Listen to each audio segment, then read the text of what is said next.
Der Generationenvertrag in der gesetzlichen Rente. Ihr müsst euch Folgendes vorstellen. Ihr habt in der Mitte einen Topf, der nennt sich Rententopf. Auf der einen Seite sind die Beitragszahler, welche diesen Topf besparen, und auf der anderen Seite haben wir die Rentenbezieher, welche ihre Renten aus diesem Topf ausgezahlt bekommen. Wenn wir kurz mal in die Vergangenheit schauen, 1970 waren es auf der einen Seite 4 Beitragszahler zu einem Beitragsrentenbezieher. Das Problem ist, über die letzten 50 Jahre ist die Zahl der 4 Beitragszahler auf 1,7 geschrumpft.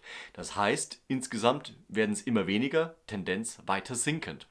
Der Staat ist auch ein Player in diesem Spiel und er schießt auch Geld in diesen Rententopf mit ein.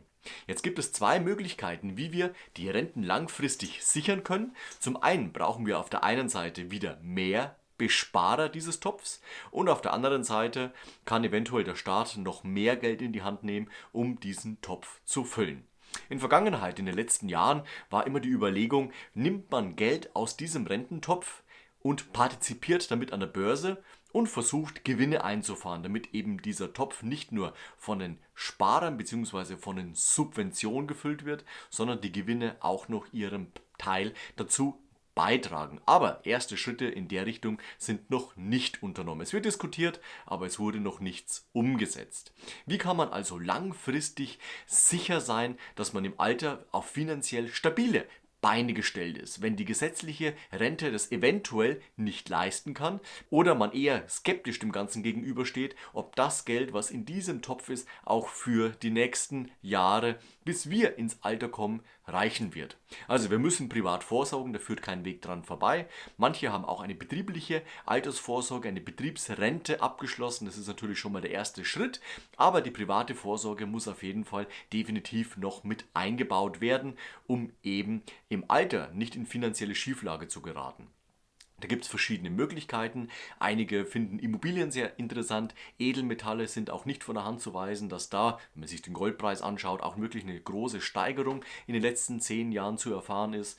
Aber es gibt natürlich auch noch mehrere Möglichkeiten, wie zum Beispiel Fondssparpläne, ETFs, manche sind auch in Richtung Kryptowährungen unterwegs. Letztendlich ist es immer eine Kombination aus allem. Breit gestreutes Risiko schafft oder verhilft dir zu mehr Gewinn bzw. zu mehr Sicherheit in diesem Fall. Und letztendlich kommt es immer darauf an, dass wir natürlich zum rechten Zeitpunkt anfangen zu sparen. Wenn wir jetzt noch 30, 40, 50 Jahre Zeit haben, ist es natürlich eine super Sache, einen Sparplan zu besparen, was einfach eine unglaublich lange Strecke ist. Wir Gewinne, Zinseszinseffekte nutzen können etc. pp.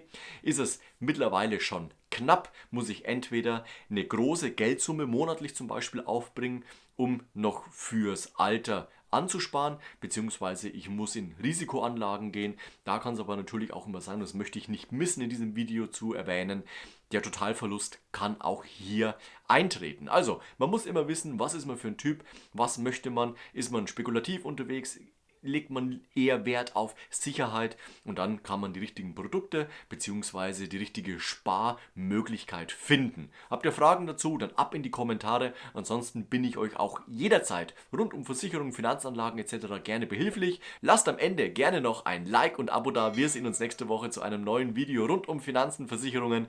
Bis dahin, ciao, euer Nico.